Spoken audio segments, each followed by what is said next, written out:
دعا لی جاتی ہے، بعض اوقات دعا کرائی جاتی ہے۔ مثال کے طور پر ماں باپ نے کہا بیٹا یہ کام کر کے آؤ، آپ گئے وہ کام کیا، ماں باپ خوش ہوئے، انہوں نے آپ کو دعا دی، اللہ میرے بیٹے کو سلامت رکھ، اس کو دراز عمر بالخیر عطا کر، اس کو یہ برکتیں دے، فرما بردار بیٹا ہے۔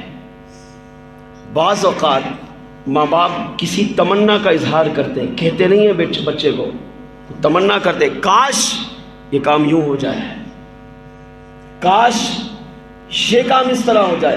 اب اگر وہ بیٹا جا کر وہ کام کر لے، ماں باپ نے کہا نہیں، استاد نے کہا نہیں، پیر نے کہا نہیں،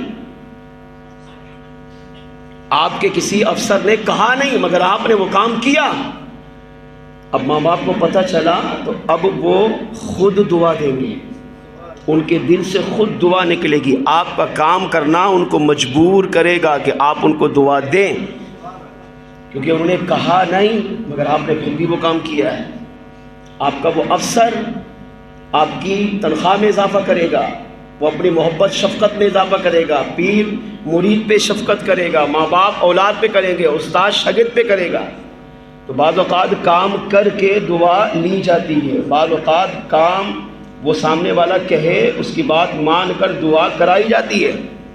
اب دعا کروانا دعا دینا دونوں میں فرق ہے۔ علماء کہتے ہیں سب سے بہتر درجہ یہ ہے کہ انسان کام ایسا کرے کہ اگلے کو کہنا نہیں پڑے دعا کر، اس کے دل سے خود بخود دعا نکلے۔ اور یہ جو وہ دعا ہوتی ہے نا، یہ آسمانوں کو چیر کر عرش اعظم تک پہنچتی ہے، عرش کو ہلا دیتی ہے جب یہ دعا ماں باپ کے دل سے نکل رہی ہوتی ہے۔ صدیق اکبر رضی اللہ تعالیٰ عنہ وہ صحابی ہیں جنہوں نے ساری زندگی کام ایسے کیے، کبھی کہنا نہیں پڑا آقا میرے لیے دعا کر دیجئے، بلکہ کام ایسے کیے کہ خود مصطفیٰ جان رحمت کے دل سے ان کے لیے دعائیں نکلتی تھیں۔ ان میں سے ایک کام یہ تھا، شیخ شاہ ولی اللہ محدث دہلوی رحمۃ اللہ تعالیٰ علیہ ازالۃ الخفاء میں اس روایت کو نقل کرتے ہیں۔ جب صدیق اکبر غار ثور میں اترے، سرکار کو کندھوں سے نیچے اتارا، عرض کیا آقا آپ یہاں تشریف رکھیں، میں اندر جا کر پہلے جائزہ لوں۔ صدیق اکبر اندر تشریف لے گئے، غار کو جا کر دیکھا تو صفائی نہیں تھی، پتھر کنکر مٹی گرد و غبار تھی۔ پہلے سب سے پہلے صفائی کی، پھر جائزہ لیا، جائزہ لینے کے بعد دیکھا تو غار میں 70 سوراخ تھے۔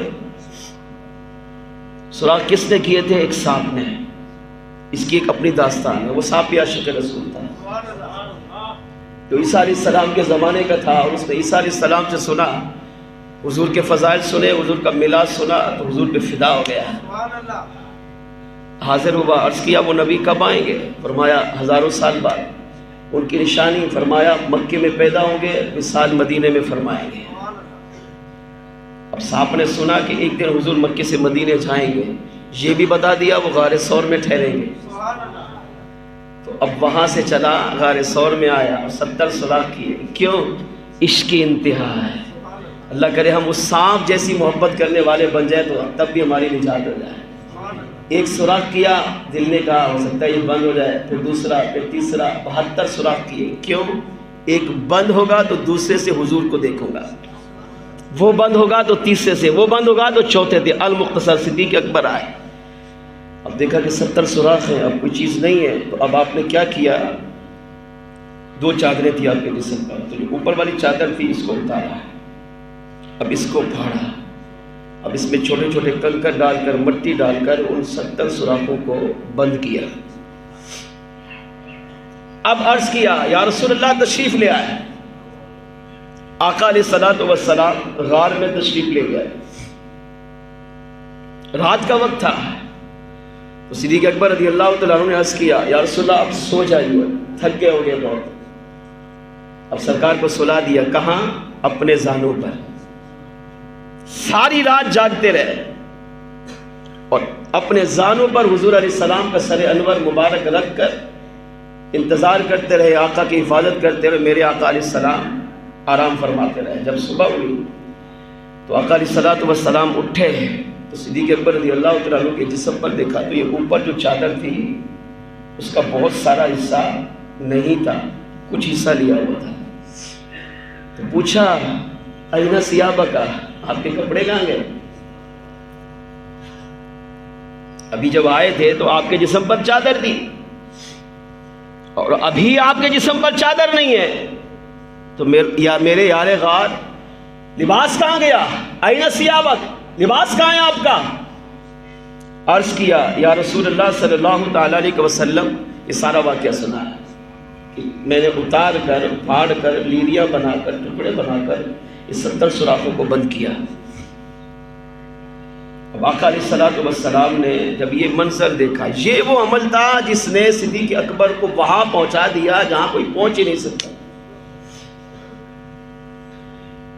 آپ سے کسی نے کہا نہیں آپ ایسا کرو، عشق کرواتا ہے. جب محبت سچی ہو، پیار سچا ہو، لگن سچی ہو، نبی سے عشق سچا ہو، تو پھر یہ کام کرواتا ہے. عشق مجبور کرتا ہے بندے کو، یہ کام کر. اصول ہے یہ، محبت اطاعت کرواتی ہے. شرط یہ ہے محبت سچی ہو. نبی سے محبت سچی ہو تو یہ ہو ہی نہیں سکتا نبی کوئی امتی اپنے نبی کی بے ادبی کا بارے میں سوچے بھی. کرنا تو بڑی دور کی بات ہے. آقا علیہ السلام نے جب لباس دیکھا نہیں تھا اوپر والی چادر، پوچھا اینا ثیابک، آپ کا لباس کہاں ہے؟ عرض کیا آقا، اسی کو اتار کر سارے 70 سوراخ بند کر دیے.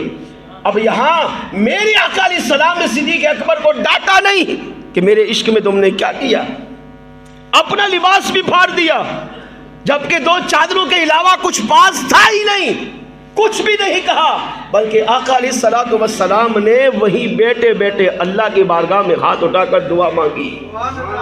اب وہ دعا کیا تھی وہ دل سے سنو. آقا علیہ السلام نے دعا مانگی، اے اللہ میرے صدیق نے جو اس غار ثور میں عمل کیا ہے، میں اپنے صدیق سے راضی ہو چکا ہوں. اب جنت میں جو تو مجھے درجہ عطا کرے گا، اے اللہ اسی جنت الفردوس کا درجہ میرے صدیق اکبر کو بھی عطا فرما. اب یہاں علماء نے لکھا حضور کے درجے کے برابر کوئی ہو ہی نہیں سکتا، مگر آقا علیہ السلام نے اپنے صدیق اکبر کو اپنے درجے میں رہنے کی دعا مانگی. فرق یہ ہوگا کہ صدیق بھی جنت الفردوس میں آقا علیہ السلام کے درجے میں ہوں گے. فرق یہ ہوگا حضور آقا بن کر رہیں گے، صدیق اکبر غلام بن کر رہیں گے. عرض کیا اے اللہ میرے صدیق اکبر کو جنت الفردوس میں وہی مقام عطا فرما جو مقام و مرتبہ تو جنت میں مجھے عطا فرمائے گا. اب یہ دعا مانگی اور اسی وقت جبریل امین علیہ السلام فوراً حاضر ہوئے. عرض کیا فأوحى اللہ الیہ ان اللہ قد استجاب لک. عرض کیا یا رسول اللہ، اللہ کی طرف سے حاضر ہوا ہوں، سلام بھی قبول کیجئے اور خوشخبری بھی سنیے کہ آپ نے ابھی ابھی جو دعا مانگی کریم رب نے قبول بھی فرمائی اور صدیق اکبر کو جنت الفردوس میں وہی درجہ بھی عطا فرما دیا. اس سے پتہ چلا کام وہ کیجئے کہ سامنے والے کو کہنا نہیں پڑے میرے لیے دعا کرو، بلکہ سامنے والا خود مجبور ہو کر وہ بھی آپ کے لیے دعا کے لیے ہاتھ اٹھا دے. ارے ہاتھ نہ بھی اٹھائے، اگر وہ دل سے بھی دعا کر دے گا تو اللہ آپ کی زندگی کو سنوار دے گا. میرے صدیق اکبر وہ تھے جنہوں نے زندگی میں ایسے کام کیے، ایسے اعمال کیے کہ کہنا نہیں پڑتا تھا، میرے آقا خود ہی ان کے لیے دعا کرتے تھے. صدیق اکبر